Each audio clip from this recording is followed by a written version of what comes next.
Hey, if you're thinking, I barely have time to write, let alone start a podcast, I got you.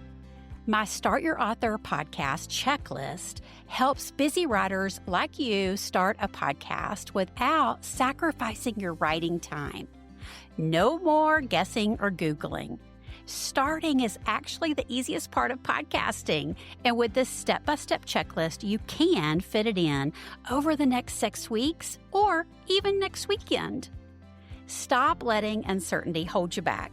Grab your free checklist at the link below and get on your way to serving your target readers today.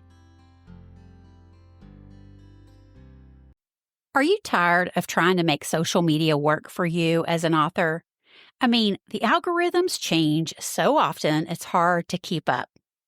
You're there promoting your latest podcast episode as a host or a guest, and you hear crickets. You share a post of, buy my book, yet you see no book sales. Why even bother, right? So I'm wondering, how is your relationship with social media these days? You love me not? You hate me not? I love the connection and engagement side of social, being social on social media. But I still hate the algorithm side of it, y'all. And yes, mentioning the algorithm on an Instagram post can get your account shut down. Ask me how I know. But I'm back up and running, and honestly, since I'm not trying to churn out new content on it to meet my goals, I'm finding it to be really fun. So if you're not quite ready to say bye-bye to social because you know your target readers are there, let's talk about the engagement side of social and how it can help you build your author platform and your podcast too. Do you remember in 2023 when Threads was all the rage? A new platform everyone flocked to thinking, this is the magic pill to growing platforms by leaps and bounds. Until they realized it too was a hard pill to swallow.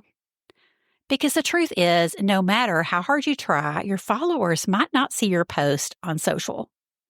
Because with social media, you're either going to pay to play with sponsored posts, show me the money, or you're going to play to pay by following the algorithm's rules of what works. I mean, it's their platform, right? If you're not going to pay to promote your book and your podcast, then you have to play by their rules to see success. But what if you don't have the time or energy or money or even the desire to create content that makes the algorithm happy? I mean, we're all about marketing our messages without it taking time away from writing here on Book Marketing Mania, right? And as I write my first book, I am seeing that struggle so much clearer. Whew. So if you're not churning out new content for the platform, can you still use social to connect with your target readers? Yes, you can. By focusing on genuine engagement. Sometimes girls just want to have fun, right? No, I don't mean posting silly videos, unless that's your jam. I'm talking about just having fun connecting with people, meeting and talking to your target readers. Again, being social on social. So with that goal in mind, I recently drank the Threads Kool-Aid. And I'm having the best time connecting to other women who are fellow faith-led authors, who serve authors. I recently saw an agent looking for book ideas on there. I thought that was really cool on Threads. Who read the same books as me, who watch the same shows as me, and who love Jesus just as much as me, even if it's not so obvious at first. That is a story for another day. Everybody on Threads is so kind and supportive. And yes, I know that can change in an instant. But for now, instead of feeling JOMO, the joy of missing out on a new platform, I'm feeling JOBO, the joy of being on Threads, because it's reminding me so much of the good old days of 10 years ago Twitter. Short, encouraging, written post. Hello, writers and readers here, right? No videos, no images. Well, you will see some, but they are few and far between. And I personally have really been trying not to engage with them so the algorithm won't put them at the top of the feed because we want it to stay written form. That's what's cool about Threads. So I've been on Threads a while just consuming and engaging, which I think is the most important thing anytime you go to a new platform, is to just focus first on consuming and engaging and learning about the platform if you ever think you might post new content on there.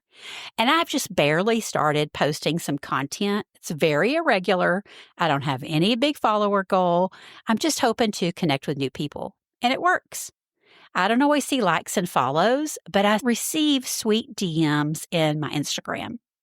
I see a few more podcast listeners. I see a few more email subscribers. And it doesn't take more time to create the content. Again, I'm doing it very irregularly. I have no set goal when I create content for Threads. I'm just repurposing from my podcast episodes and mixing it in with just for fun posts. Something you too can do as a podcast host or guest, if you want to. Or you could just be there to be social, right? So I am trying hard to set limits on my time there because it's so easy to think, I'll just hop on here for a few minutes. We scroll, we like, we scroll some more, we comment, we scroll some more, we share. And before I know it, I've spent way too much time that should have been spent writing my book. I know y'all know how that is. Or I should have been spending time recording a podcast episode. Or I should have been spending time pitching to guests on other shows. So what I'm doing is before I pull up the app to engage, I'm now asking myself this question that I'm hoping will help you too. And this will work on any social media platform of choice. I'm using it on LinkedIn as well. So this is the question. Am I going on here for new, for nurture, or for numbing out? So if you're going on social for new, your goal is to meet new people, your target readers, listeners, and those serving them. So try this. So think of 3 to 5 accounts. They might be fellow authors, podcasters, businesses who currently serve your target audience. Spend just a few minutes a day leaving genuine comments on their post and like or reply to some of the other people who are following and commenting too. People will notice. I've seen it happen. I've actually been invited onto 3 new to me podcasts over the last 30 days, and they're podcasters that serve my target audience. And it's just by my time engaging on their post on Threads and LinkedIn. No pitching required. And if you're scratching your head coming up with accounts that you can engage with that serve your target readers or listeners, I would love to help you. You can book a strategy session with me at the link provided here. It's a special listener rate, and let's get you connecting with others so you can collaborate and reach more readers in less time. Now, the second part of that question is, am I coming on social to nurture? What that means is your goal is to nurture existing relationships, your followers, and those serving them. So try this. Click on your list of followers and pick a few to engage with on their accounts by liking, commenting, or sharing their post. Now remember, you're in marketing mode now. Even if you aren't posting your own content, right? You're engaging with your target audience.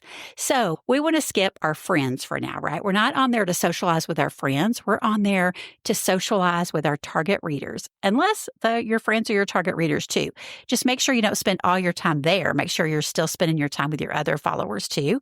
And again, people will notice as you engage with them. And third, am I coming on social to numb out? So your goal is just to take a mental break, escape, and I guess do like the doom scrolling, right? So try this. Be honest. Don't think of this as your marketing time. Let's call it what it is. Threads and chill, or LinkedIn and chill, or Instagram and chill. We all deserve it, right? But just make a note of how much time you're spending there and if it's taking you away from writing or nurturing or connecting with new people. So new, nurture, or numbing out. Think about that next time you pick up your phone. And report back to me. I'd love to hear. Check out my social links in the show notes below and let me know how it's going for you. So thanks for tuning in to Book Marketing Mania today. And as always, I'll be there for you to help you reach and serve your readers one podcast at a time. See you next episode.